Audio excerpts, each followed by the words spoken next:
রাষ্ট্রপতি শাসন করলেও মাথায় রেখো আমি একাই 100।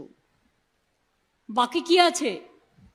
চিফ সেক্রেটারি থেকে, হোম সেক্রেটারি থেকে, ডিজি থেকে, সিপি থেকে সব চেঞ্জ করে দিয়েছে। এবং আমি অবাক হয়ে যাই, এত ভয় পায় যে একটা কার্সি আমার সাথে কলন পর্যন্ত করেনি তারা। এগুলো তো আমার মনে থাকবে। আমি ভিন্ডিকটিভ নই, আমার সকলের প্রতি বিশ্বাস, ভরসা, আস্থা আছে। কারণ তুমি এখানে লুকিয়ে লুকিয়ে মেঘের আড়াল থেকে রাষ্ট্রপতি শাসন করলেও মাথায় রেখো আমি একাই 100। কারণ আমি একা নই, আমার সাথে যে 100 সেটা হচ্ছে মানুষ।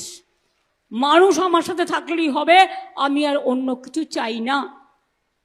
ওগুলো তো মানুষ দখল করে নেবে, ওগুলো তো 1 মাস পরে আবার এসে ফিরে আসবে, কোনো ম্যাটার নয়। এখন তো আমি ইলেকশন করে বেড়াবো। যদি কোনো দুর্ঘটনা ঘটে বিজেপি পার্টিকে দায়িত্ব নিতে হবে, আর ভ্যানিশ ওয়াশিং মেশিনকে।